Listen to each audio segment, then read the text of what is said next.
పిండి వంటలు గుమ్మగుమ్మలాడిపోతాయి. జాగ్రత్తగా పెట్టు.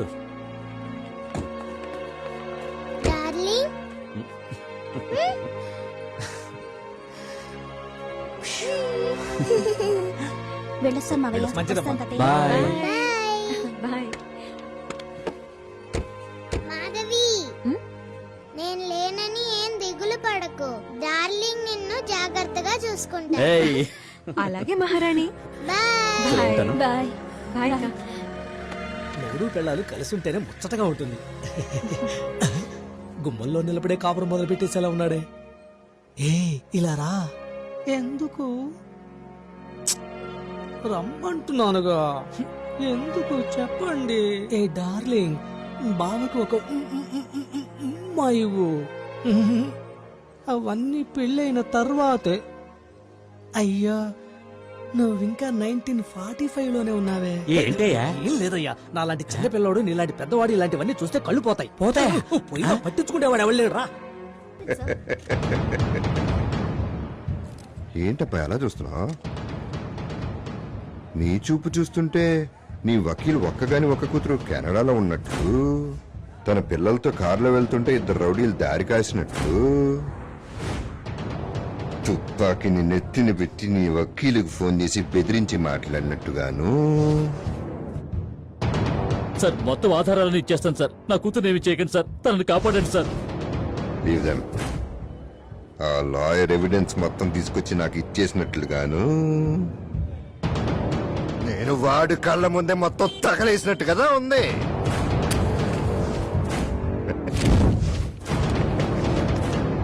అలాంటి పనులు నేనేం చేయలేదు తమ్ముడు.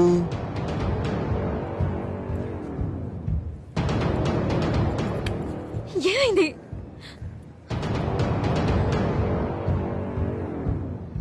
ఏ ఆకతాయితనంగా ఉందా? ఎవిడెన్స్ విట్నెస్ లేకపోతే కేసు నిలబడదని తెలీదా మీకు? కోర్టు సమయాన్ని వృధా ఎందుకు చేస్తారు? మీరేమైనా చెప్పదలుచుకుంటున్నారా? మై లార్డ్, విట్నెస్ గానీ ఎవిడెన్స్ గానీ ఉండుంటే ఎందుకు ఒక senior lawyer phone switch off చేసి దాక్కోవాలి? దీన్ని బట్టే ఏదో దురుద్దేశంతో ఈ కేసును సృష్టించినట్టు తెలుస్తోంది. సమాజంలో అట్టడుగు స్థాయి నుంచి తన అకుంఠిత దీక్షతో ఎదిగి ఈనాడు ఎన్నో విద్యా సంస్థల్ని సేవా దృక్పథంతో నిర్వహిస్తున్నారు మన పీకే గారు. ఇంకొద్ది రోజుల్లో మన ప్రధానమంత్రి గారు ఆయన విద్యాసేవల్ని గుర్తించి విద్యారత్న బిరుదుతో కూడా సత్కరించబోతున్నారు. దానికి సంబంధించిన ఇన్విటేషన్ ఇది.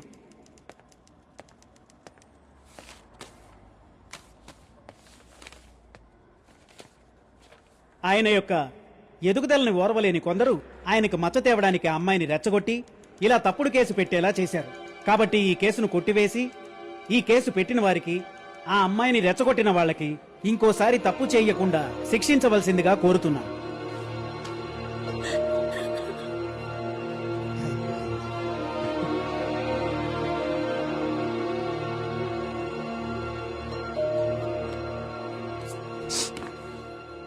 మేడం, ఒక్క నిమిషం. ఈ కోర్టులో ఒక ముఖ్యమైన విషయం చెప్పడానికి నాకు అనుమతి ఇవ్వాల్సిందిగా కోరుతున్నాను. Objection your honour. ఈ కోర్టుకంటూ ఒక గౌరవం ఉంది. ఎవళ్ళు పడితే వాళ్ళు మాట్లాడడానికి అనుమతించకూడదు. Sit down please. Objection overruled. ఎవరు మీరు? ఆ అమ్మాయిని రెచ్చగొట్టిన వాళ్ళని శిక్షించవలసిందిగా గౌరవనీయులైన లాయర్ గారు కోరారు. అలా రెచ్చగొట్టిన వాళ్ళు ఎవరో నాకు తెలుసు. అది చెప్పడానికి పర్మిషన్ అడిగాను. ఏం చెప్తాడో ఏంటో. చెప్పదలుచుకున్నది ఏదైనా సరే బోన్లోకి వచ్చి చెప్పండి.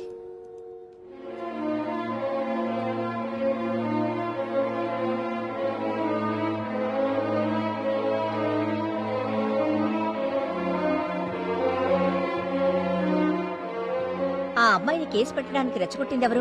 చెప్పండి, ధైర్యంగా చెప్పండి. చదువుకోవాలనే ఏకైక కారణంతో పొరుగు రాష్ట్రం నుంచి ఇక్కడికి వచ్చి అపనిందల పాలే హత్యకి గురైన అన్యం పుణ్యం ఎరగని అమాయకురాలు వైశాలి ఆత్మ ఈ అమ్మాయిని రెచ్చగొట్టింది.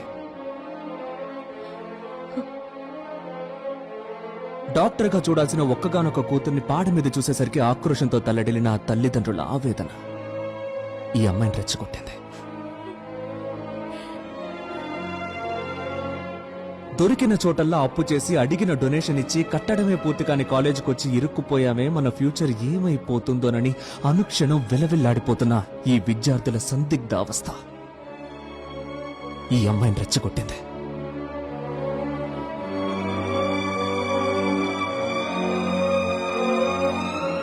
Objection your honour. అనవసరమైన విషయాలు మాట్లాడి ఈయన కేసును తప్పుదోవ పట్టిస్తున్నారు. ఆయన చెప్పేది నిజమే. ఈ కేసుని సరైన దారిలో పెట్టడానికి నేను ప్రయత్నిస్తున్నాను. మీరు కంటిన్యూ చేయొచ్చు. తమిళనాడులో ఉన్న ఒక స్కూల్లో సడన్ గా అగ్ని ప్రమాదం సంభవించింది. తప్పించుకునే దారి లేక అక్కడున్న 94 మంది పిల్లలు మంటల్లో చిక్కుకుని ఆహుతైపోయారు. ఆ తర్వాత దేశంలో ఉన్న అన్ని స్కూళ్లలోనూ ఎమర్జెన్సీ ఎగ్జిట్లున్నాయా, కట్టడం స్ట్రాంగ్ గా ఉందని సంబంధిత అధికారులు వచ్చి తనిఖీలు మొదలుపెట్టారు. హైదరాబాద్ పక్కనున్న ఒక ఊళ్ళో ఒక ఆవిడ తన 5 ఏళ్ల పిల్లాన్ని స్కూల్ బస్సులో ఎక్కించి వెళ్లిన 5 నిమిషాల్లో ఆ బస్సులో ఉన్న కంత ద్వారా ఆ పిల్లాడు కింద పడి చక్రాల్లో చిక్కుకొని దారుణంగా చనిపోయాడు. ఆ తర్వాత దేశం నలుమూలలో ఉన్న స్కూళ్లకు సంబంధించిన వ్యానుల్లో, బస్సుల్లో మెట్లు సరిగా ఉన్నాయా, వ్యానుల్లో బ్రేకులు సరిగా పనిచేస్తున్నాయా లేదా అని సంబంధిత అధికారులు వచ్చి తనిఖీలు మొదలెట్టారు. మొన్న మధ్యన మన రాష్ట్రంలో జరిగింది ఈ సంఘటన.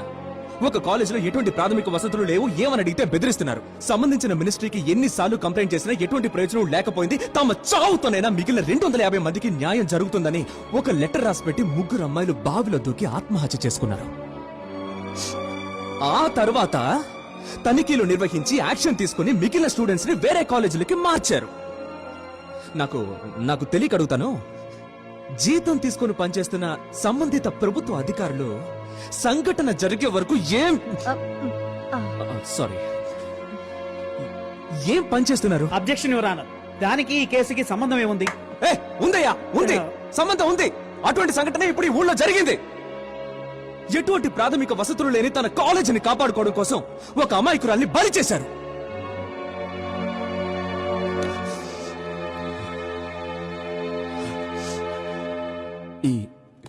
ఈ కోర్టుకు మీ అనుమతితో ఒక విషయాన్ని చూపించాలనుకుంటున్నాను.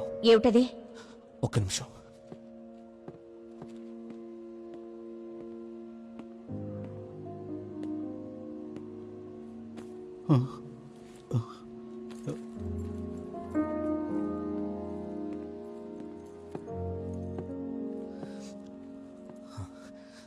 ఈ సంచిలోనే వాళ్ళు డబ్బు తీసుకొచ్చి కట్టి వాళ్ళ అమ్మాయిని ఆయన మెడికల్ కాలేజీలో చేర్చి వెళ్లారు. ఇప్పుడు ఈ సంచిలో ఏముందో తెలుసా?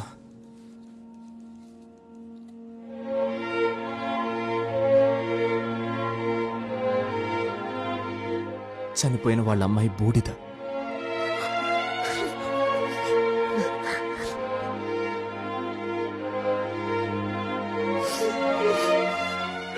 ఇవాళ ఎలాగైనా వాళ్ళకి న్యాయం జరుగుతుందన్న నమ్మకంతో ఈ అస్థికలను వాళ్ళు గోదావరిలో నిమజ్జనం చేయడానికి తీసుకొచ్చారు. మాతా, పిత, గురువు, దైవం అంటారు. వాళ్ళ దగ్గర కూడా అబద్ధం చెప్పకూడదని ఎవరూ అనలేదు. కానీ సంబంధమే లేని డాక్టర్ దగ్గర నిజం దాచకూడదు అంటారు. ఎందుకంటే వాళ్ళు మనుషుల ప్రాణాలు కాపాడేవాళ్ళు. వైద్య విద్యార్థులకి నాణ్యమైన విద్య అందించాలి. అప్పుడే సమర్థులైన వైద్యులుగా సమాజంలోకి వచ్చి వేల మంది జీవితాలు వాళ్ళు కాపాడగలుగుతారు. ఈ కేసు చనిపోయిన ఒక వైద్య విద్యార్థినికి సంబంధించింది కాదు, ఒక కాలేజీకి సంబంధించింది అంతకంటే కాదు. దేశం మొత్తం మెడిసిన్ చదువుతున్న కొన్ని వేల మంది స్టూడెంట్స్ కి సంబంధించింది. ఫ్యూచర్లో ప్రతి డాక్టర్ని నమ్మి వైద్యం చేయించుకోవడానికి వచ్చే కొన్ని లక్షల మంది ప్రజలకి సంబంధించింది. వాళ్ళలో మీరుంటారు, నేనుంటాను, ఇదిగో ఈ లాయర్ గారు కూడా ఉంటారు. కనుక దీనొక ప్రజా సమస్యగా తీసుకుని 1 వారం మాకు అవకాశం ఇచ్చారంటే దిగ్భ్రాంతి కలిగించే రహస్యాల్ని బయటపెట్టి ఈ కోర్టులో నేను నిరూపిస్తాను. Objection your honour. ఈయన సింపతి క్రియేట్ చేయడం కోసం సంబంధం లేని ఏవేవో విషయాలు మాట్లాడుతున్నారు. సంబంధం లేకుండా మాట్లాడడం లేదు, సమాజంలో సమస్య గురించి మాట్లాడుతున్నారు. కూర్చోండి. అది కాదు యువర్ ఆనర్, నా ఉద్దేశం ఏంటంటే సిట్ డౌన్ ప్లీజ్. మీకు 5 రోజుల అవకాశం ఇస్తున్నాను. ఆలోగా కాలేజీ యాజమాన్యమే ఆ అమ్మాయి చావుకి కారణమని తగిన సాక్ష్యాధారాలతో మీరు నిరూపించాలి. లేదంటే ఈ కేసు కొట్టివేయడం అవుతుంది.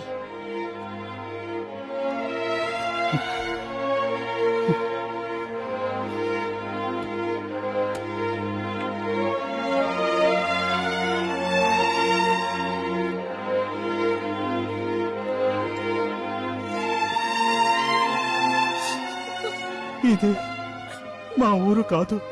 ఎదిరించి నిలబడేంత స్తోమత లేదు. పోరాడేందుకు నాకు వయసు కూడా లేదు. కానీ నాకు ఒక కొడుకు దొరికాడు. చెల్లికి జరిగిన అన్యాయానికి పదం తెచ్చుకుంటాడని తెలుసు. వస్తాం, వెళ్ళొస్తాం.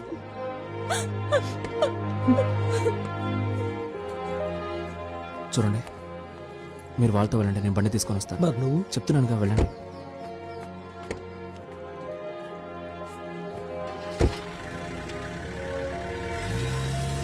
ఇదిగో అబ్బాయా,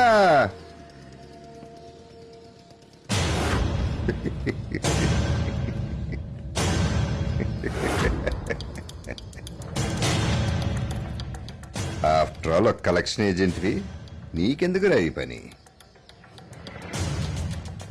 ఇది కూడా నా పనే, కలెక్ట్ చేయడానికే వచ్చాను. నీ కాలేజీలో చదువుతున్న ఒక్కొక్క స్టూడెంట్ ఫ్యూచర్ ని పువ్వుల్లో పెట్టి వాళ్ళకి తిరిగి అప్పగించడానికి వచ్చిన కలెక్షన్ ఏజెంట్ రా. ఇందుకు నేను ఎక్స్పెక్ట్ చేసే కమిషన్ నువ్వు అనుభవించబోయే శిక్ష. అంతవరకు నువ్వు బతికుండాలి కదరా. 5 రోజులు టైం అడుగుతున్నావు, ఇంకో 5 నిమిషాలు ఈ ఊరి హీట్ ఏంటో నువ్వు తెలుసుకుంటావురా.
స్కూల్ నుంచి వచ్చే దారిలో పాపని కిడ్నాప్ చేశారు.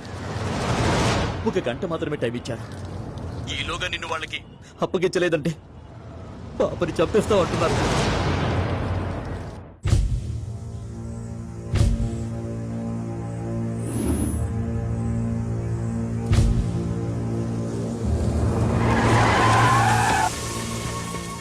నాన్న, నాన్న, నన్ను వదులు, నొప్పెడుతుంది. నన్ను వదులు. డార్లింగ్, నొప్పి. పాప నేను చేయకు, నీకు కావాల్సింది నేనేగా. అంత ప్రేమ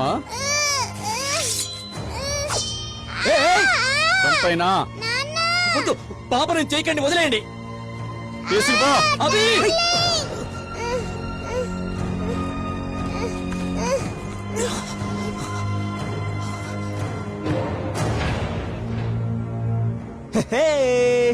డార్లింగ్, నాకు చాలా భయం ఏం లేదు డార్లింగ్, ఇది జస్ట్ ఒక ఆట. నువ్వు ఆడతావు కదా. అలాగే ఇది ఒక పెద్దవాళ్ళ ఆట. ఓహో ఇది ఆట.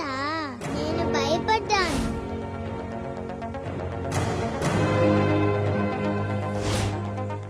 సరే, నువ్వు ఒక పని చేయాలి. నువ్వు డాడీతో ఇంటికి వెళ్ళు, నేను వెళుతూ ఆడుకొని వస్తాను.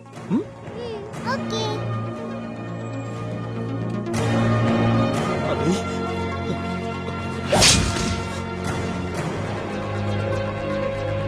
వెళ్ళు.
చెప్పు. భైరవ గారిని కొట్టి పడేశాను. చంపైనా? వద్దు, వాడిని ప్రాణాలతో ఉంచు. వస్తున్నాను. వాడి కంట్లో పొగరు కనిపించిందిరా. వాటిల్లో నేను భయం చూడాలి. ముందు వాడి కాలి నేనే నరకాలి. సరే, త్వరగా రా.